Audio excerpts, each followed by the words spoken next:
Time to bring the bass back. Mix is the beat of our culture. Your music. I thank God for the opportunity to make music and for that music to be on a platform for people to come out and love. Your stories.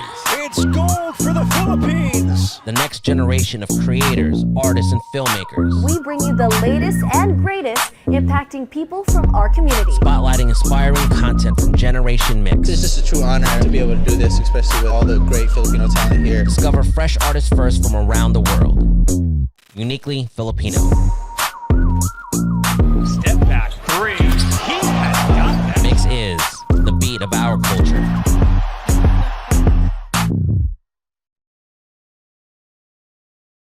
Hi everyone, welcome to this MYXclusive interview. I'm VJ Ai de la Cruz from the #1 music channel in the Philippines, Mix. And joining us today is the spectacular actor who breathed new life into the king of rock and roll in the movie Elvis. Joining us all the way from the home of the blues and the birthplace of rock and roll, Memphis. Please welcome Austin Butler. Hi Austin. Hey, how are you? Nice to see you. Nice to see you too. Congratulations on your award-winning performance. I'm calling it. You're bringing home awards for this. But take us back to the audition first. You've mentioned in passing in previous interviews that you played an Elvis song on the piano. So can you tell us more about that and your music background as well?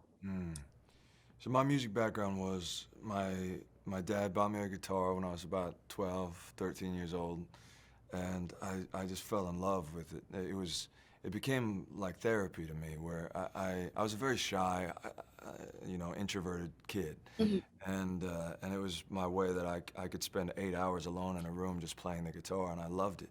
8 hours. And then I started playing the piano after that, but it's always been something that I just do for myself, almost just to kind of clear my mind or that sort of thing, and so then with this.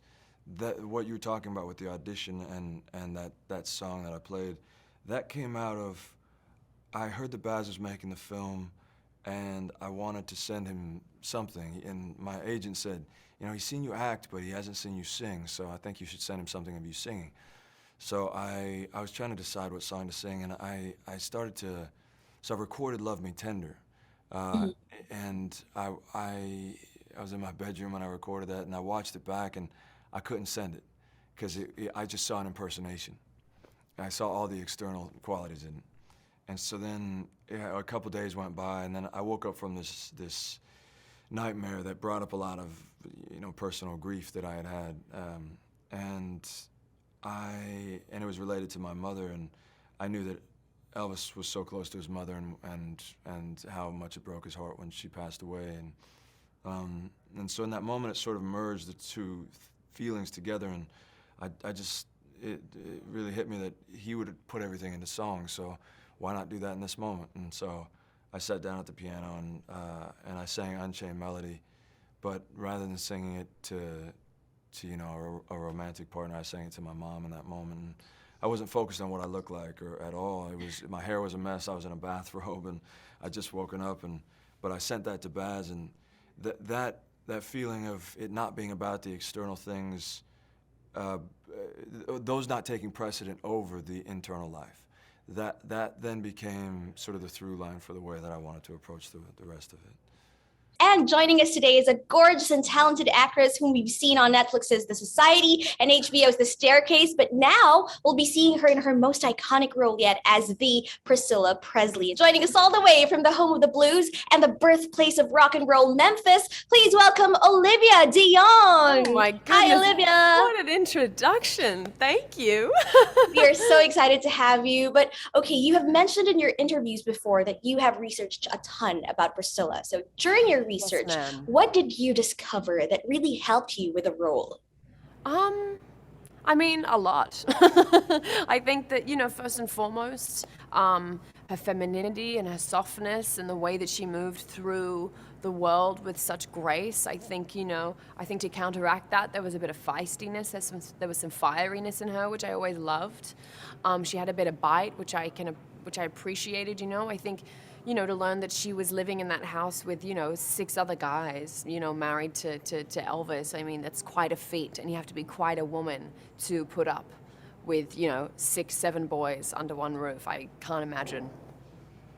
Well, it's definitely different when you're just researching about her and then meeting her in person. So, how Yes. was that like? And getting her and Lisa Marie's nods? I mean, it's you can't really put it into words. I think that experience, it's incredibly special. I think to have them around this film, to have them around us, to have their kindness and their, their nods. It's above and beyond what we could have ever expected. Yeah, very special. How is it like working with Austin Butler and seeing him transform into Elvis? I mean, that it was an experience, Let me tell you, he, was such a fantastic actor and so committed to this film, and he had such a deep, care and deep respect for his legacy, and really he wanted to do it right, and that was incredibly, it was an incredibly encouraging energy to be around, I think, and we had so much fun making this film, and I loved doing scenes with him, and yeah, I'm excited. I'm excited for everyone to see this and to see his performance. We've got a minute left, so I'll be firing some questions and just give me whatever pops into your head. The first thing. All right. Favorite Elvis song? Suspicious Minds. All right. Favorite Elvis movie? Blue Hawaii. Favorite line from the movie? That's a stretch. I haven't watched that in a while. I have No, not I watched mean it in a for while. Elvis, the movie, your movie. From Blue Sorry. Hawaii. I was like, damn, girl. Okay, from this movie, probably yeah. I'm blanking. Hang on. Oh, I know. If you dream it, you'll do it. Ooh. Okay. Not sure if you have this, but favorite movie prop that you took home from the set? Everyone asked me this, and I didn't take anything because I'm a good person, and they asked me Wow. not to, but I sincerely regret it. But I'm trying to get a hold of the bags that I have in the scene. I don't want to ruin anything, but there's a scene where I have bags, and I'm trying to get a hold of some of those. So maybe that in the future. Ask me that in 6 months. We'll see. Lastly, if Elvis was watching right now, what would you want to tell him? I would want to tell him that he is a legend and that everybody remembers him. And joining us today is a SAG Award-winning actor who plays legendary blues guitarist B.B. King, joining us all the way from the home of the blues and the birthplace of rock and roll, Memphis. Please welcome Kelvin Harrison Jr. Hi, Kelvin. Thank you so much for giving us some of your time, but let's get right to it. I only have a few minutes with you. All right, so let's start with your preparations for the role. How difficult was it?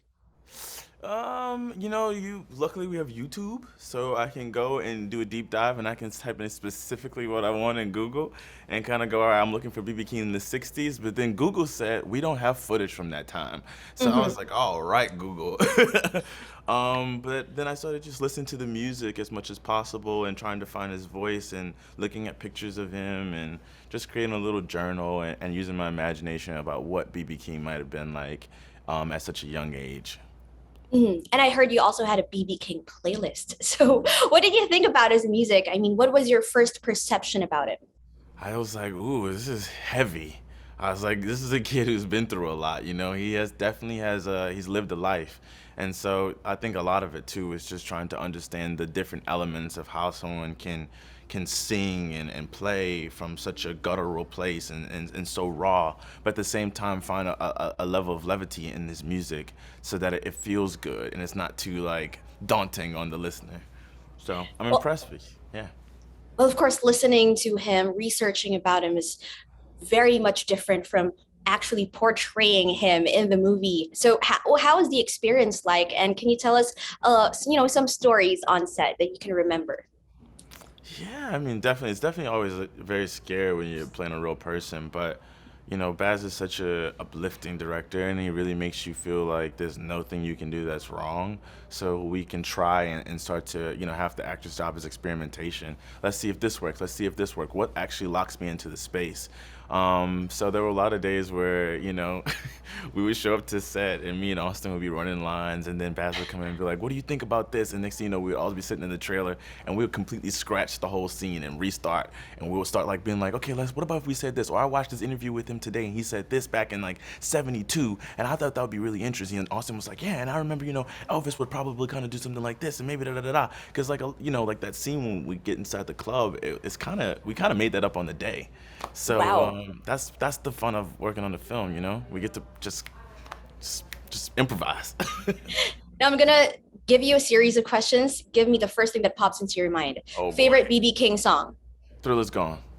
Favorite Elvis song?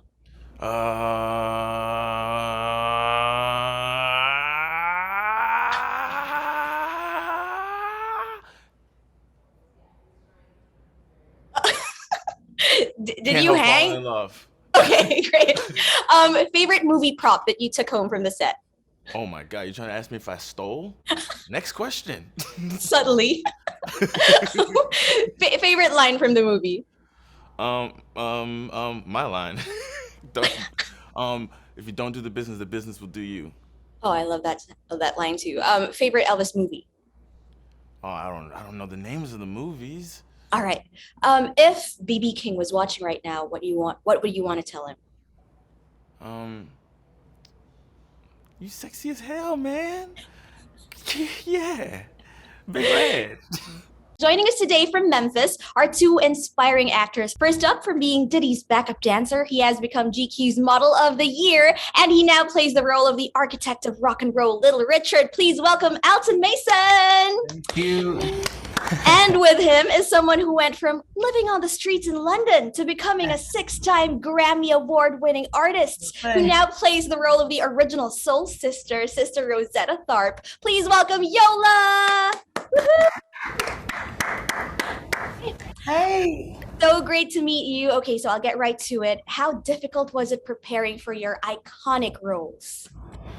Oh, I wouldn't say difficult was the word. I would definitely say transformative, transcendental, informative as well, and just a beautiful, beautiful process of being. It felt kind of ritualistic, being able to dig back and discover who really paved the way for artists like us and so many others. So we have Sister Rosetta Tharpe here, who discovered rock and roll and invented rock and roll, and also discovered Little Richard, who was the architect of rock and roll. So paying homage to them is also us acknowledging artists that came after them, like Childish Gambino, Prince, Andre 3000, who has all taken a page from Little Richard's book, and also Elvis, who was very influenced by Sister Rosetta Tharpe and Little Richard. Yeah, so important to do that, to shine a light. A lot of people don't know who Sister Rosetta Tharpe is. They don't know she invented rock and roll. They don't know she was the first person to use heavy distortion. So all of that aesthetic that you know of, like the rock sound, her. Also the first person to use that blues bending and turn it into this rocking shred, all her. All of that. If you take those two aesthetics out, you don't have rock and roll. She is the alpha and the omega of all of that. Then the people that she discovers and showcases, not just the people she directly influences, like Keith Richards, he says, that's my guitar style. So the Stones you don't get, but the people she discovers, like Little Richard, go on to, like he said, influence Prince and Childish and Thundercat, and you name all of these artists who the reverberations of hers are almost endless. And so it's just the greatest honor to introduce her to a whole new generation. I love it. Another reason why people should watch this movie. Now I'm gonna give you a series of questions. Just give me the first thing that pops into your mind. Favorite Elvis song? Ooh. Hound Dog. Hound Dog, go. Favorite movie prop that you took home from the set?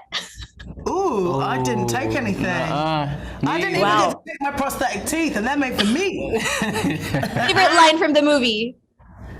Ooh. The Kelvin line.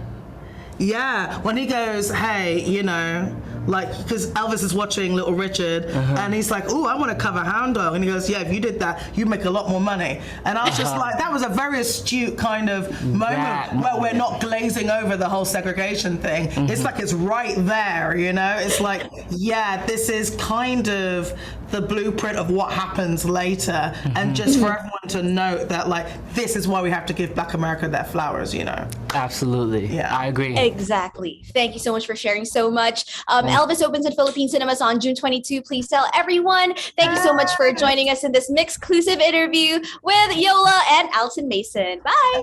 Thank you. Thank you.